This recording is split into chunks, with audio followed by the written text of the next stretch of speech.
Hello, everyone. Thank you for tuning in. I am Jaylee. This is Jaylee's Corner. This is my little recap conversation, little chit chat. I was able to watch Megan the Stallion's documentary that was on Amazon Prime. It came out on Halloween, which was a few days ago. It was last week, Thursday. And I was able to watch it tonight. Well, it's currently Sunday. Y'all get this on Monday. And I just had some thoughts, child, because it was good. But y'all know first things first, if you have not done so already, take a quick second, make sure to subscribe to my channel, like the video, share the video as well, okay? Comment in the comment section, you know what I'm saying? There are other reviews up as well. My Love and Mary Huntsville, My Love at the Lockup, the live I did last week, and I'm pretty sure by now it may be other things up as well. But go ahead and check those things out. We are here today for this, okay? I really feel like this was really well done. Okay, Megan Thee Stallion, in her words, her story, her life. Um, Look, hey, I feel like most people should have followed this in real time. I feel like most of us, trying my brace. I feel like most of us possibly knew some of this stuff, and if we didn't know some of it, it was at least implied in some kind of way. Now there was a lot of behind the scenes stuff, seeing how she had been kind of recording things and documenting things since around 2016. A lot of it was in 2019. Okay, and then from there, so it was a lot of information. Okay, there are a group of people who does not like Megan Thee Stallion, who are strongly and solely on the side of Tory Lanez. I don't like y'all peoples. Okay. I don't think those people probably watched this. And if they did, I'm pretty sure they felt, oh, she's a liar. Who cares? And blah, blah, blah. Watching this, I can't believe out of the whole 2 hours, the one thing that the blogs picked up was, oh, Megan said, yes, I lied to Gayle King. I was like, that's all y'all got from this? That's it? Not how depressed she was, not how sad she was, not how alone she felt, not how her mental health was in shambles, not how she felt bullied and victimized, how she felt not protected, not how the prison call, the jail call from Tory Lanez, was a smoking gun, all pun intended, to show how he did what that man went to jail for.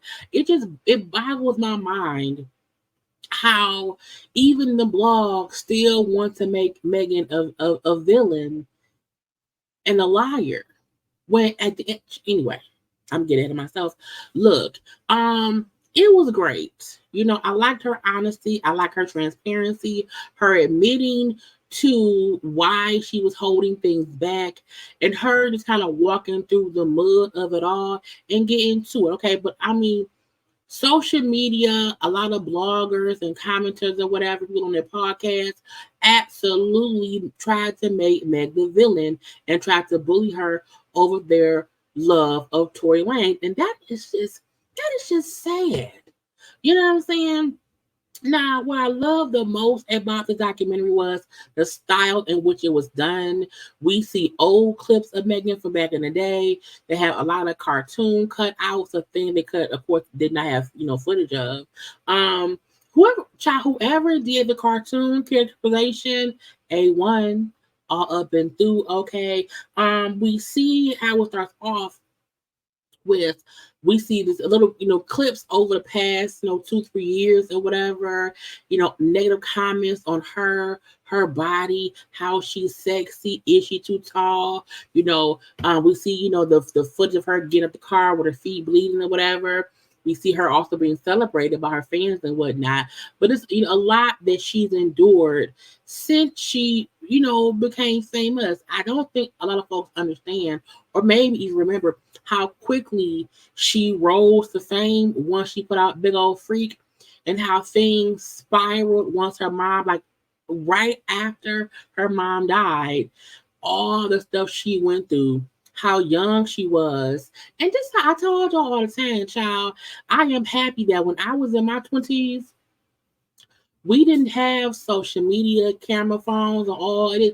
There are a lot of people, your mama, your daddies, your aunts, your uncles, who was probably very, very happy we did not grow up in this time and age because people, y'all be holding folks accountable for little itty bitty mistakes, okay? Stuff that don't really matter that much, okay? Who I had sex with does not negate the fact that nigga shot me, okay? Anyway, when she said she feels like Megan Thee Stallion is always trying to protect Megan and Pete. I was like, that man went over your heads. What that means is Megan Thee Stallion is this amazing, strong, beautiful, rapping, powerhouse. I don't take no shit. And Megan and Pete is like the inside little itty bitty kid that's hurting and scared and need protection. And how sometimes Megan Pete need to go sit down somewhere and heal, but Megan Thee Stallion Ryan working. Child Megan Thee Stallion around here trying to protect Megan Pete, even if they both need a break. Okay, they go back to 2021, her graduation for college, and now I was like, oh yeah.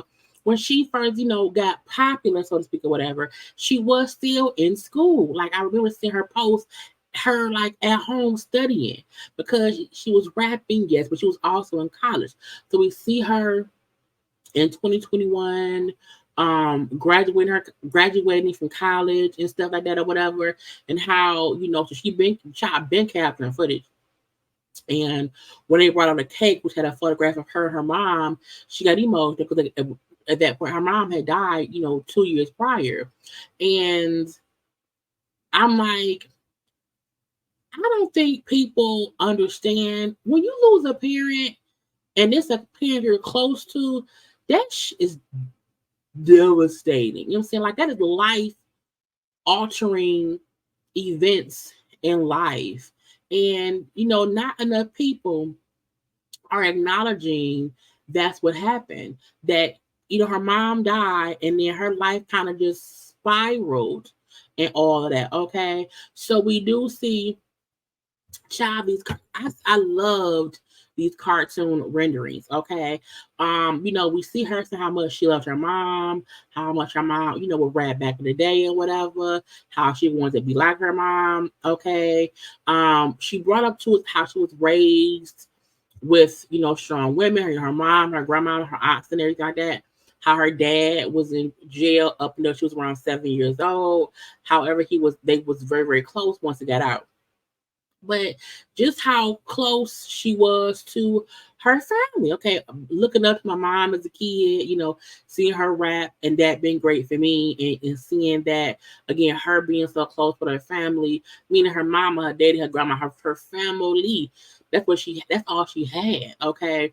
And when she brought up how her dad, when she was in the 9th grade, her dad passed away. He had a heart attack or whatever. And she said, when my dad died, it was very hard for me and my mom. And so, because my mom was grieving, I felt like I couldn't talk to her about how I felt because I didn't want to make her sad. And so I didn't say shit.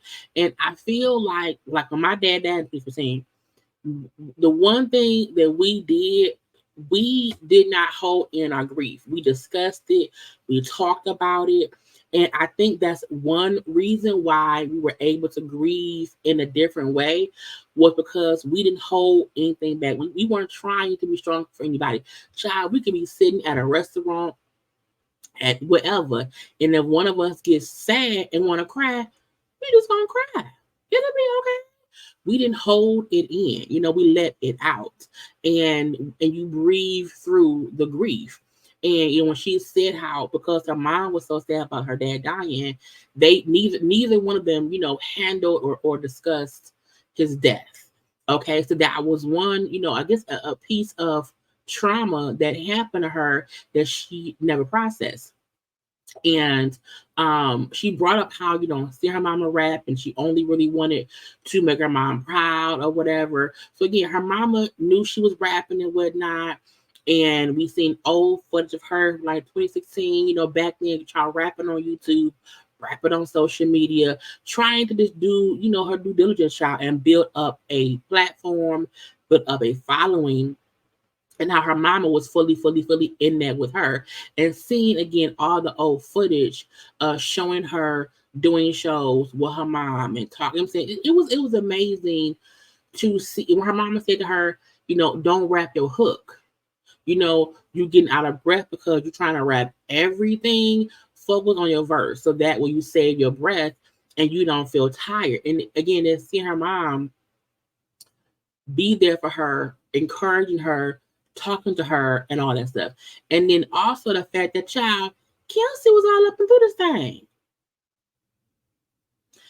And it's crazy because, seeing Kelsey with her at video shoots, with her mom died, with her when she won her BET Award, this showing how her and Kelsey were great child in that EJ. Anyway, but how her and Meg was really, really close. I know at one point Megan said how she had met Kelsey. I think she said she met Kelsey maybe in 2013, and they had been, best friends since then or whatever. But just seeing how, like, you see the building of Meg's career. Her saying like, I was just gonna rap and rap and rap and rap and rap. And my mom again giving me tips and helping. And once she did Big Old Freak, and that's when Big Old Freak came out, she got more popular, more folks saw her, whatever, and things kind of took off from there. Okay. She said how she at the time when she did Big Old Freak, she was trying to show how everybody a freak. Everybody look a little freak nasty, okay?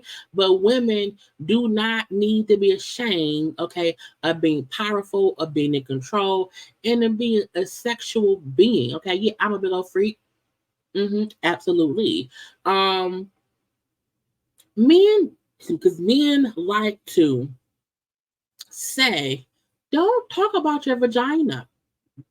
Don't rap freaky stuff. I'm like, y'all weren't telling Kim that? I mean, they probably were. But Kim ain't listen. I do think back in the day, the Lil' Kim, the Foxy, the Trinas, the Jackie O's. I do think, maybe they're child Juicy by 357. Okay. But again, maybe back in the day, people were also saying things. However, we didn't have social media. So it wasn't as openly critiqued back then as it is now. Because now everybody and mama have a mic. Okay, so maybe my thought process is we just didn't see it as much back then because it wasn't as easy to talk shit then as it is now. Okay, but we then see her saying how, at one point her mom had called her, saying she felt funny. Her speech felt a little bit slurred or whatever, and she just didn't feel well. Can you call 911? Okay, that's when she found out her mom had a brain tumor. And again, this was all in 2019. Now remember, that was 2019. The shooting happened in 2020.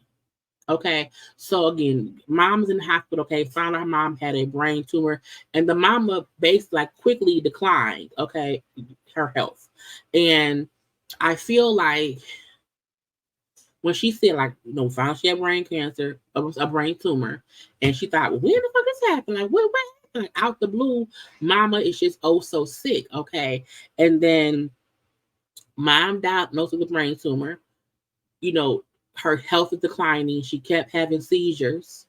They put her mama in an induced coma, and then her mama was brain dead.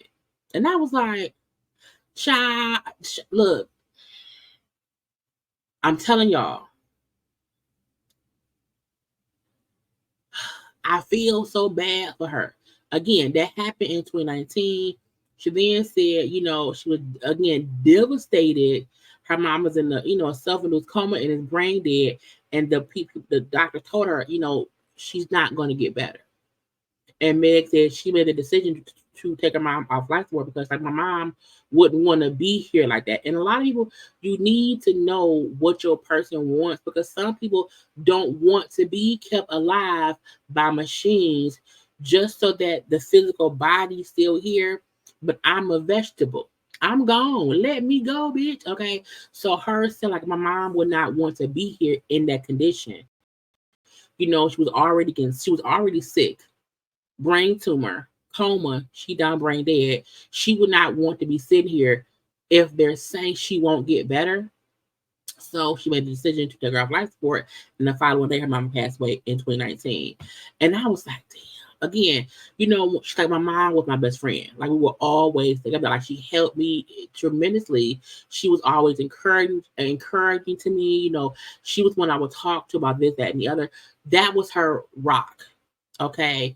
And so I said that was to me a second traumatic situation that she probably wasn't even able to process correctly, or even process on any processing level. Okay. Her daddy died in ninth grade, and she couldn't talk to anyone about that because everybody's sad. Now her mama gone, her daddy gone, she has no one.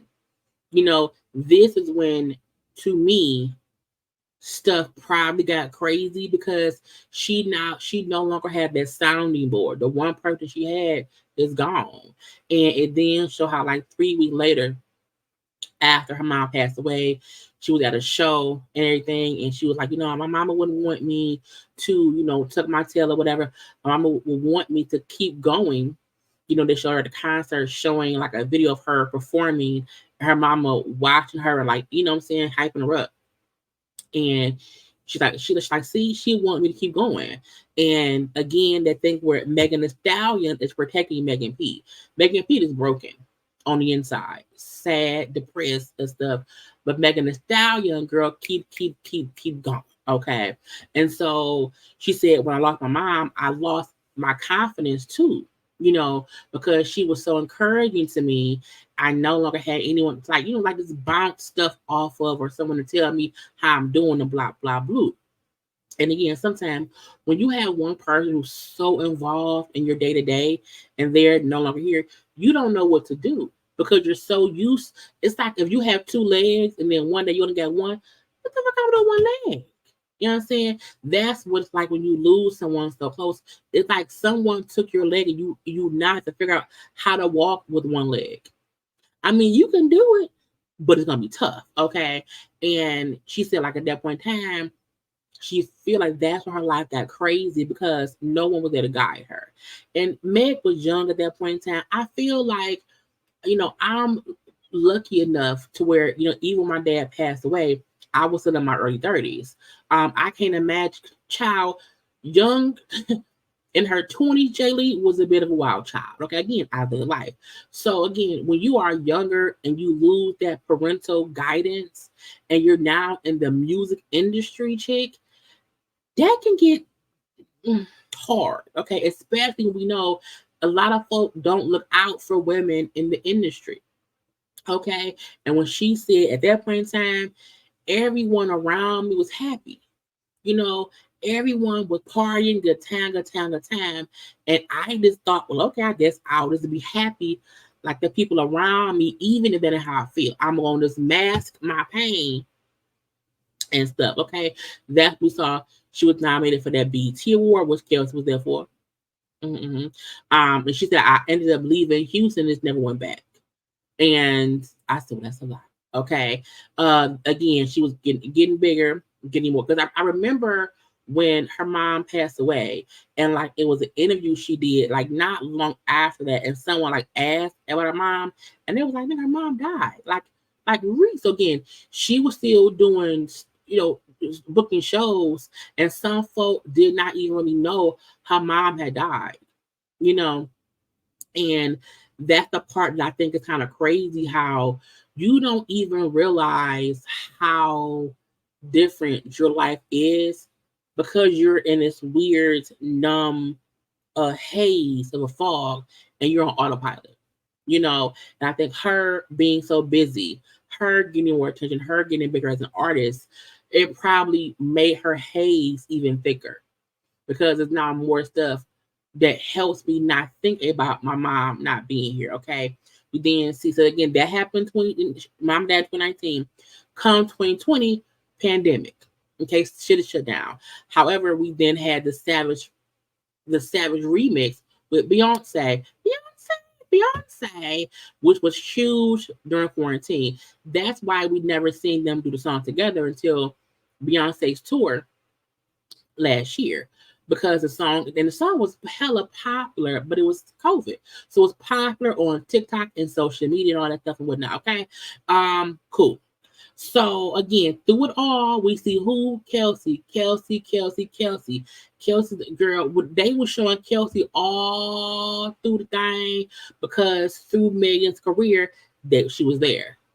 And I feel like seeing Kelsey say, because Kelsey was also recording content too for this documenting Meg's journey. So you're gonna hear from the people around her. And Kelsey said, "Oh, we're best friends, and I love her. I support her. Her mom ain't been here, so sad. I can't believe she's not here. I'm gonna do my best to support her because that's what her mom would have done." And blah blah blah blah.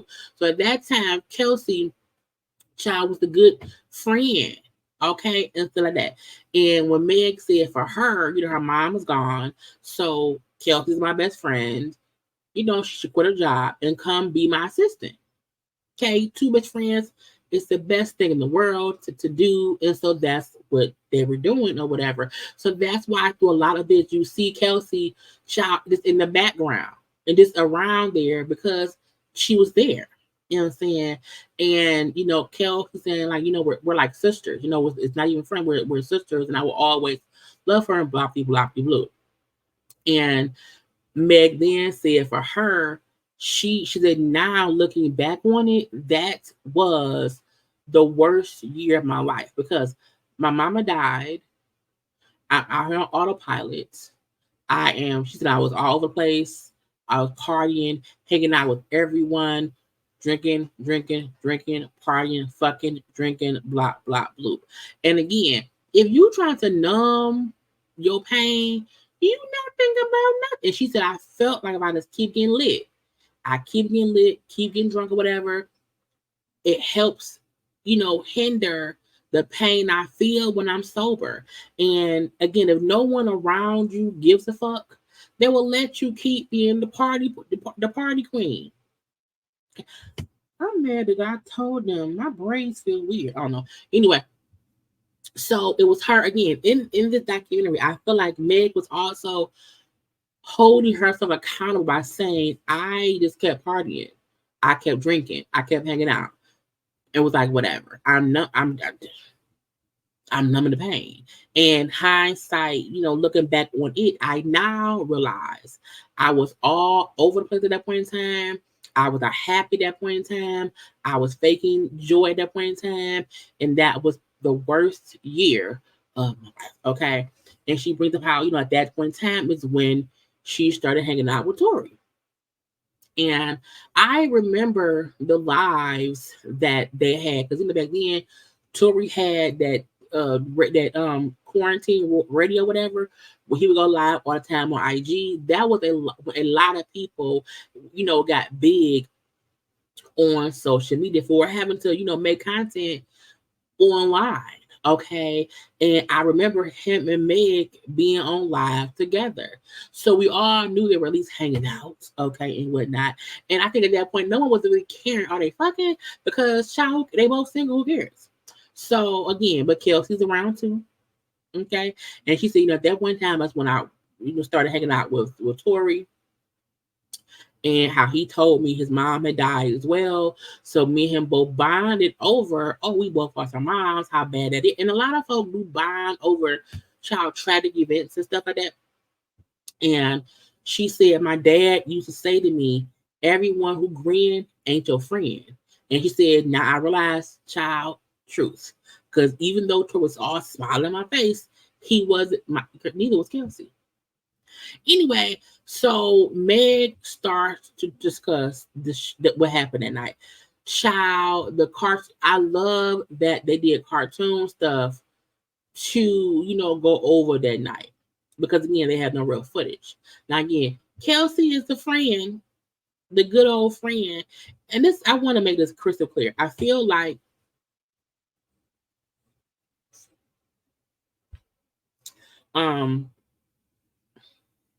When someone is my friend, they're my friend.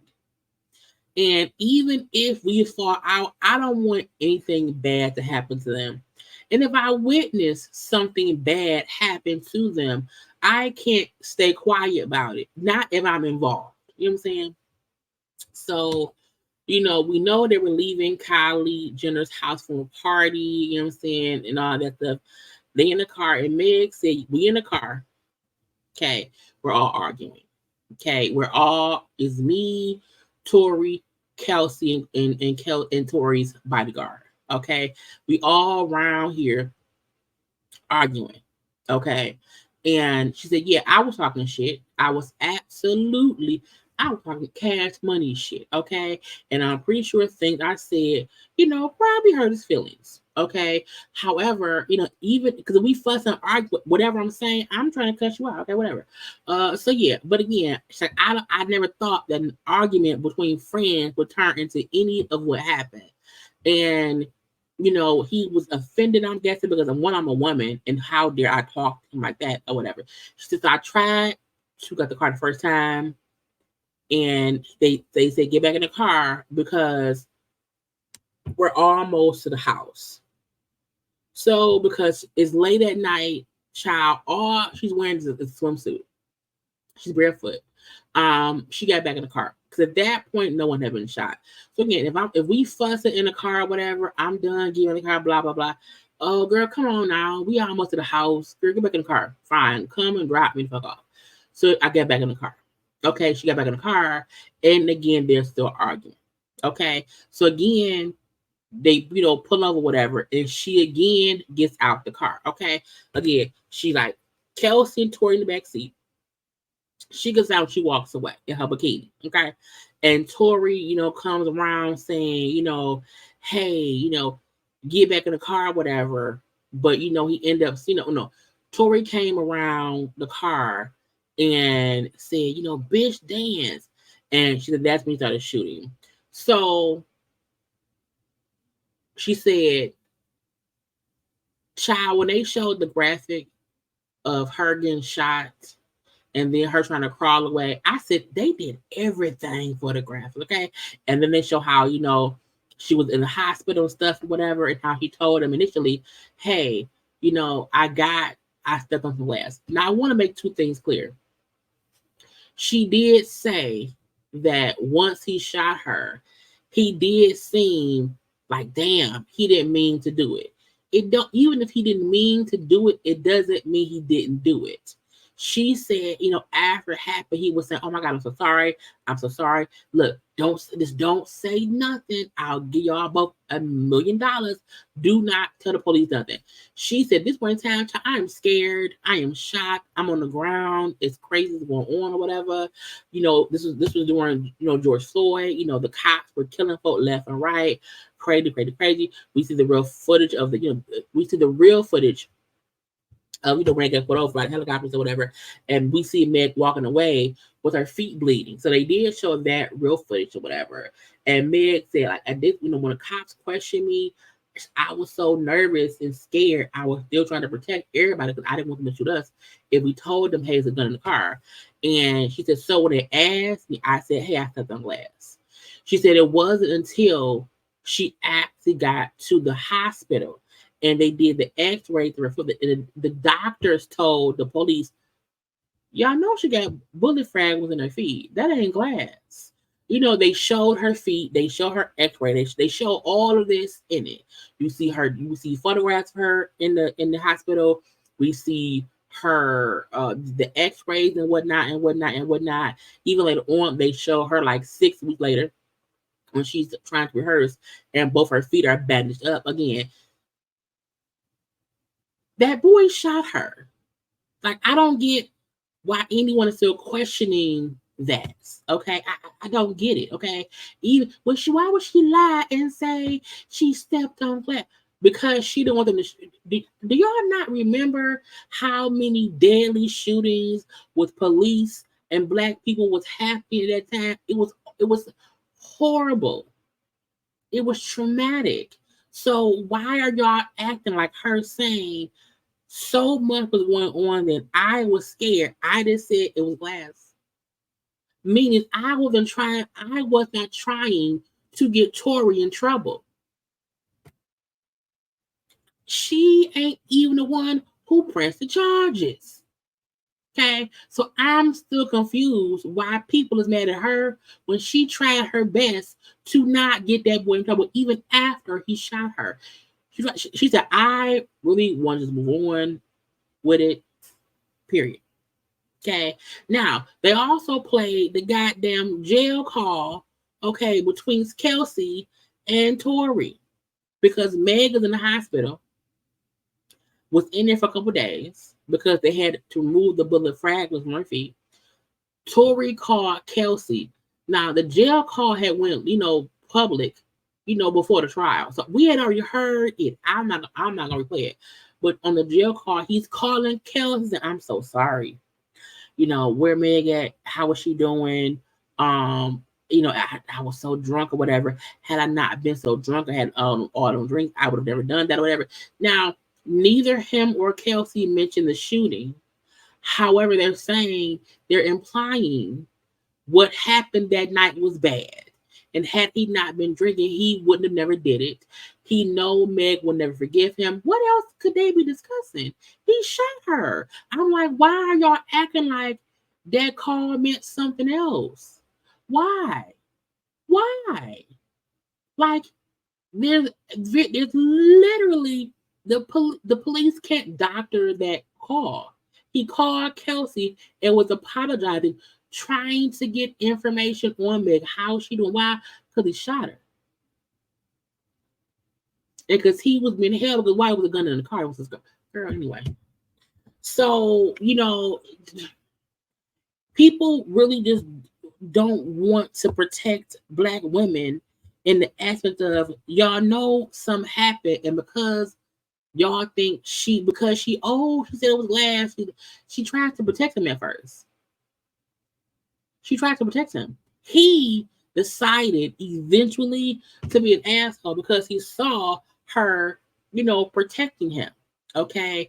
And Megan then said, like 2 days later, Kelsey told her that she met up with Tory, and Tory thanked her for not saying anything, and he offered her some money to invest in her business. Kelsey took the money, in my opinion. In my opinion, Kelsey took the money because why did she never say anything?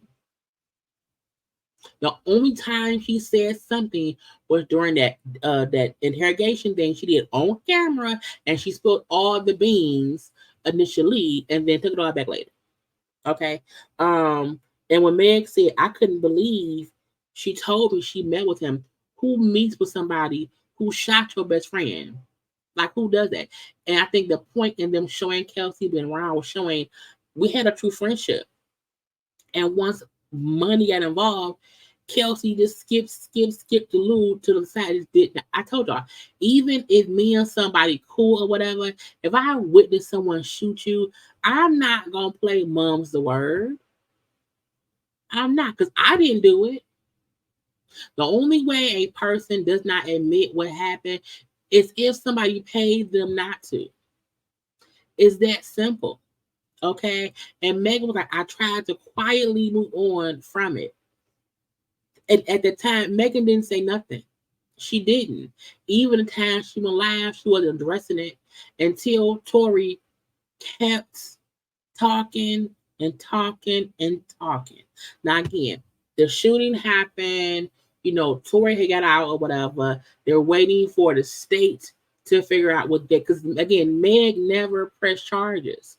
She did not ever press charges. However, the police knew she had bullet fragments in her feet and someone shot her. Who did it? It was Tory. Okay. And so she didn't say shit for weeks. It then said like 6 weeks later, whatever. She was at a show. We see her feet are wrapped up. She was scared that she would not be able to dance how she used to, whatever. And she just had to, get her, get her thing together.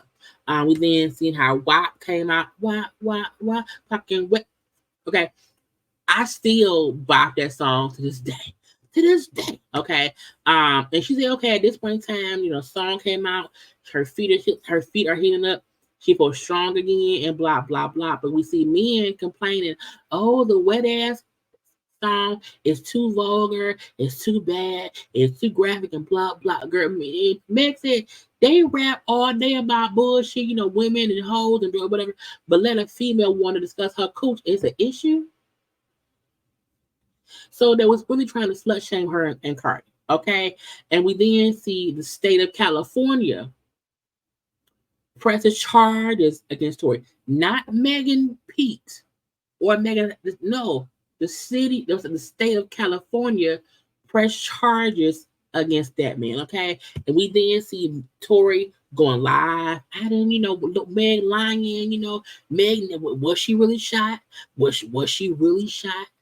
I mean, is it a coincidence? Girl, she can't say who shot her. And even them showing the different blogs and bloggers, when they kept showing Joe Budden, academics, they show Tasha K, they show a few people talking cash money shit against Meg. How does she know? Ain't she slut? Who she fucking? Blah, blah, blah.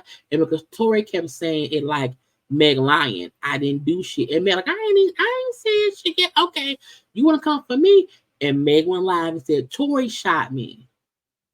I ain't said shit. Tory shot me. And she said, I was also waiting for Kelsey to just speak up about it. And she never said shit. We see Tasha K then coming on live saying, oh, Megan fucked her best friend, man. And that's why Kelsey ain't saying shit. And we then see Kelsey live saying, well, you made me the enemy. You was fucking Tory. I was like, what, bitch? And this to me is why Kelsey ain't shit. Dick don't mean nothing when bullets is involved. Okay, let me repeat. Dick don't mean nothing when bullets is involved. If you fuck some dude I fuck too, when he shoots you, we'll discuss the dick later. Right now, he ain't shit. To me, my opinion is Kelsey took some type of payment and she stayed quiet. Because Kelsey, I don't think Kelsey ever said that Meg didn't get shot. She just said she didn't do it. And Meg, was fucking toward girl, bull, other stuff. Okay. And so Megan said, I was disappointed in Kelsey because no matter what happened or whatever, your friend got shot. And I'm like, that's the fact. And Meg's point was the narrative then changed from Megan got shot to Megan fucked Tory. And that was crazy. Okay. Y'all made the girl a villain over Tory Lanez because she was some girl. We then seen the Gayle King interview, whatever. Now look, Megan was like, at that point in time, I was addicted to social media and is hoping somebody would be supportive because it was so much hate coming my way. I was hoping someone would just like speak up for me or whatever. Now that we were, but we the ones of us who were speaking of her, we just weren't loud enough to overshadow the loud haters and Tory lovers. Okay. And she said, look, at the end of the day, I know what happened. Okay. And I don't care whoever don't believe me. I know what happened. We see Gayle asking, hey, so were you in a relationship with Tory? Because Tory made it seem like y'all was like dating. And Meg said we were not dating. We were close. We hung out daily. We were close. To me, that meant we probably bumped vaginas and penis. We probably bumped. I'm saying I never felt like Meg had to address if she had sex with him. Because if she did, that don't matter. It really doesn't. She was right. It turned from Tory shot Meg to Meg fuck Tory. That then became the story. So even Gayle King asking her that, she's like, what does that have to do with the fact that he shot me? You're changing the narrative, and that's not important. Now, again, Meg said, we were not dating. We hung out a lot. We were close. Okay. And Gayle then said, did y'all have an intimate relationship? Like intimate, like sexual? And she said, did you have a sexual relationship with Tory? Now, Megan hesitated, kind of laughed and said, no, we did not have a sexual relationship. Now, she later admitted she lied. Okay. We see her talking to her manager, T. Ferris, whatever. She's saying how everyone keeps asking about the sex as if that mattered. That had nothing to, he still, even if I fucked him, it does not give him the right to shoot me. Okay. And everyone is making out to be that. And that's bullshit. Now, T. Ferris said, I get it. They're going to try to get at you or whatever. However, you have to figure out how to beat it without running from it. Okay. You have to face it. And she said, yeah, I lied. I did, but I felt like it did not matter. And I'm tired of them making that be the narrative. And a part of me feel like, look, technically, if we had sex once, we don't have a sexual relationship. I fucked you that one time. I may have fucked you twice, but we don't have a regular sexual relationship. If I had a one night stand with somebody, no, we don't have a sexual relationship. No. Mm-mm. Now, have I ever had sex with that person even one time? I mean, yeah, but we don't have a sexual relationship. Okay, look, potato. Okay, her point was she didn't lie about it because like, I just felt like they kept making that be a thing and it should not be a thing. And I think we saw how devastatingly sad she was. And I don't think we recognized it then, but you see it as we see this all play out, how she became ashamed of just living life, of what she did, because that took precedence over someone shot me. Someone shot me. Y'all are concerned with if I fucked up or not. It's dumb, okay? And when she said, had my mom been here, none of this would have happened. And the fact that it's all happened within a year from mom dying, that lady's still grieving, okay? And they're putting Meg as a villain, and that was crazy to me. And she said the worst thing I was doing, was just fucking and drinking. And because of how I rap, how I talk, how I am, they basically like ruined me because I'm now this thing that everyone is like talking cash shit about. Okay. But I'm tired of it. She then made it Traumazine. Okay. How life had been so rough. How social media had been bullying her and trolling her, whatever. We see all the posts of the podcast. And when the one dude in his FedEx outfit who said, yeah, Tory should just pop her. I said, pop her where? The fool said, Tory should just pop her in the head. I was like, I hope FedEx fires you. I do. Because anybody saying, yeah, someone should have killed someone, you're dangerous. You shouldn't be. I don't want you delivering my packages. And we see her crying about how this mentally draining it was. And you just, because again, when this was recorded around 2022, we don't even realize at that time how damaged and how broken she is, because she's still holding up this, this facade of I'm strong, because she just carried it all in. And then we seen her doing an amazing show at the Billboard Awards, whatever. That was great. And she said, I'm to a point of feeling like when good things happen, I wonder what's bad gonna happen around the corner, because I have a thought process that I don't deserve good things. Something bad will always happen.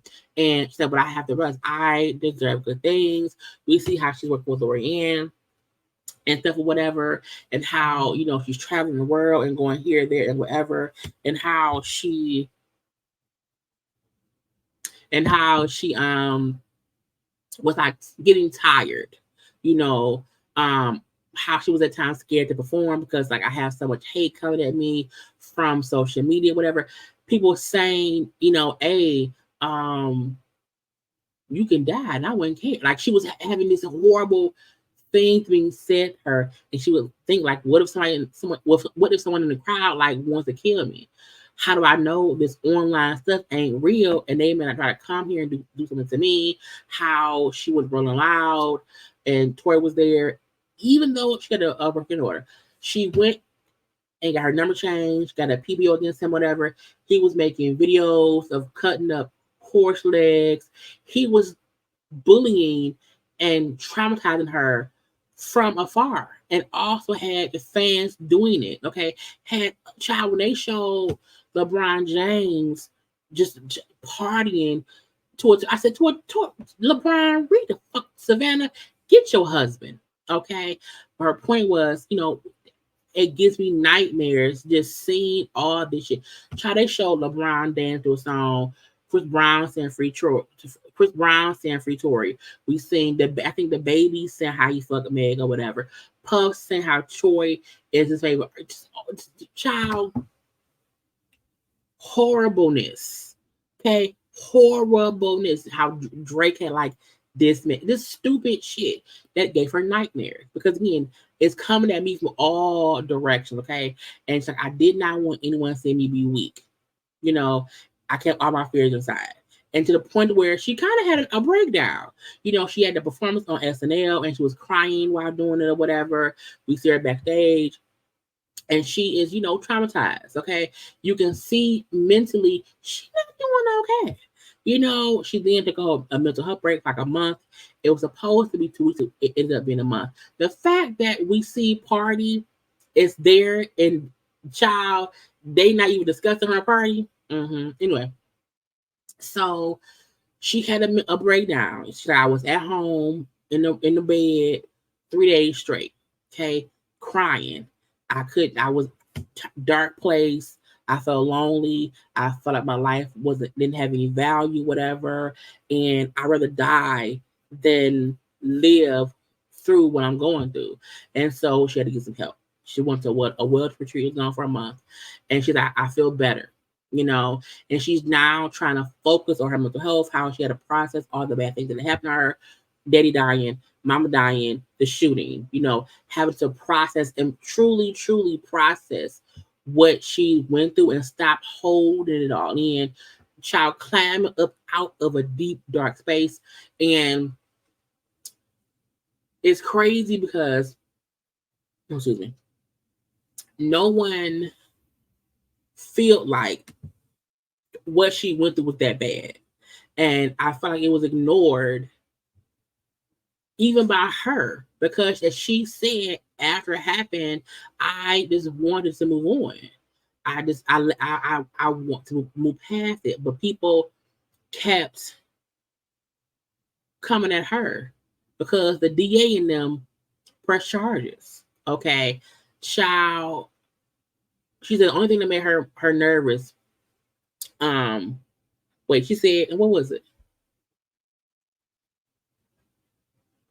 Oh, with the court case, she's like, I know what happened. I know my truth. However, you never know what happened. So the only reason she felt nervous was because what if they just say not guilty? And we see again, her child, Tory in court. I love this purple suit on me. Okay, Megan Court and also Kelsey.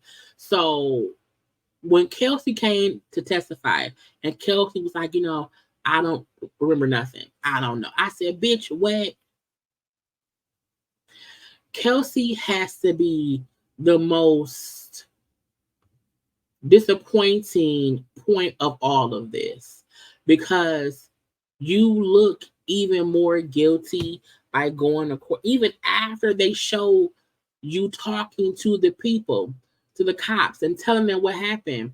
You then get to court and say, I don't remember. Yeah, I don't remember. I don't know. Girl, get the fuck out of her face, okay? And Megan, like, when she got to court, at first she felt like, let me be strong. I want justice, but let me be strong. And she said, when I first went in there, I was like strong. She's like, no, you have to stop. You have to realize, stop avoiding your pain. Let people see how you feel, because you keep acting like it's strong. They'll feel like nothing happened. She says, I finally had to just let it all out. And I was an emotional, just outpouring of emotions or whatever. And she was so scared that, he might get off, because of the amount of bullshit coming from all of the people, who was commenting on the case. And sometimes if enough people feel like, oh, nothing happened, it was nothing. No, Meg, because Meg lied, you know what I'm saying? If you leave it to where Meg lied and said her feet were cut by glass, even though that was said to not get him in trouble, then when Meg lied about her not fucking him, even though her fucking him happened before he shot her. Either way go, he shot that lady, okay? And so we do see when she finds out at the end, hey, he got found guilty. And she was shocked. And she then started bawling, crying. And I saw folks saying, why was she shocked if she knew he did? Because I think her point was in shocking her. The reason she was shocked because, oh my God, I got justice. Oh my God. Because folks kept on saying, he gonna get off. Because that's how folks was acting. So the reason she was shocked was because he was found guilty on all charges. And the fact that she sat there in shock and then started just boo-hoo crying because at least this part was over. And this was before he was sentenced. Okay, we don't end up getting 10 years or whatever. And she's like, I felt like, okay, it's over. It's over. Once he's in jail, I can finally move on. The blog and the people will leave me the fuck alone. Okay, he in jail. I don't never ever have to talk to Kelsey. I can move on. She said, but no, people were still coming at me. Okay, and mad at me when I didn't do shit. I didn't press charges.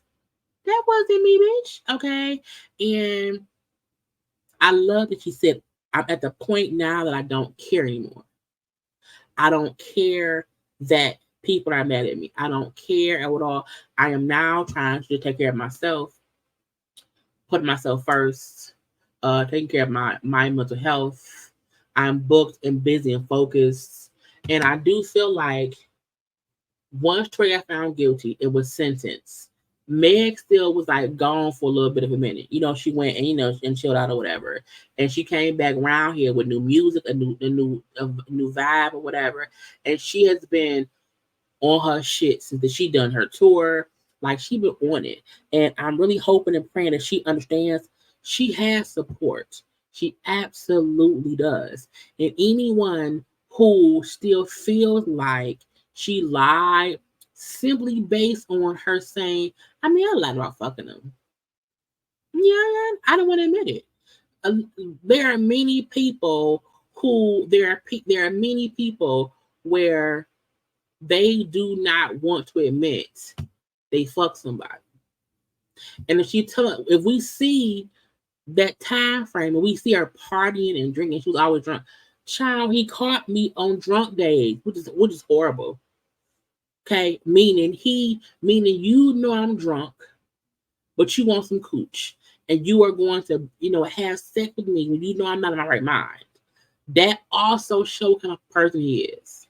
Okay, and I'm happy that she is alive and well. I'm happy she did not take herself out because what she went through, the scrutiny, the social media-ness of it all, the blatant disrespect for her life can make someone want to leave this earth. And people were like encouraging her. I was like, what is wrong with people? And so I was happy that she was able to let out the emotion of it's over. It's done. If Tory gets out or whatever else that happened with him, I'm happy. She said, I no longer care. Okay, it's about me now, and I feel hopeful now, because ain't nothing worse than feeling like depressed and sad and just like life don't matter. You are in this life, you are a positive, talented individual or whatever, but you feel like nothing. And so I love that she's saying, like, for the first time in a long time, she feels hopeful in life now. And I'm only the best. So anybody watching this, if you still feel like, oh, well, free Tory, kiss my grits. You hear me? Kiss my grits. Megan Thee Stallion, in her own words, her story, her life, it was great to me. I liked it, so y'all can go watch it as well. Great graphics in the thing. The cartoon part of it was great. You know, I loved all the cut ins throughout her life. It was a lot of stuff going on in that thing. But anyway, y'all, I gotta go. I hope y'all enjoyed. Okay, do not forget to like, comment, share, and subscribe, y'all. I gotta go. I love you all. Like the video. Bye.